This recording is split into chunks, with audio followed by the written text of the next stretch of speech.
దేవుడికి వందనాలు. నా పేరు లక్ష్మి. మాది ఎస్కోట, విజయనగరం జిల్లా. మాకు జరిగిన అద్భుతం ఏంటంటే, నేను ఫిబ్రవరి 25 తేదీని యూట్యూబ్ చూస్తే జాస్వా బ్రదర్ గారిది ఒక ప్రేయర్ వచ్చింది. అందులో నేను చూశాను. స్వస్థత గురించి చెప్తున్నారు. ఆయన పొందిన గాయముల చేత నేను స్వస్థత పొంది ఉన్నాను, థ్యాంక్ యూ జీసస్ అని వాక్యము, ఆరోగ్యం గురించి అని చెప్పారు.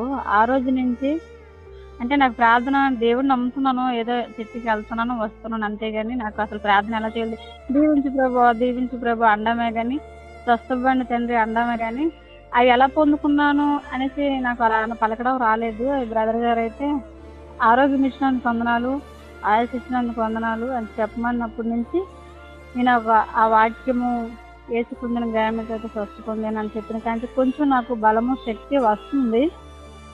అదొక అద్భుతం. రెండోది ఏంటంటే మా ఆయన గురించి, కొంచెం డ్రైవింగ్ డ్రింక్ చేసినప్పుడు ఆయన కేసు రాసేసారు. దానికి అంటే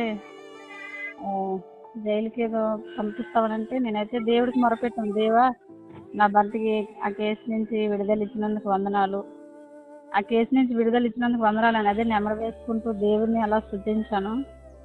1000 రూపాయలు అమౌంట్ వేశారంట. మరి ఆ కేసు నుంచి విడిపించడానికి దేవాది దేవుడికి వందనాలు. మరి మా పాప పుట్టినరోజు డిసెంబర్ 4వ తేదీ.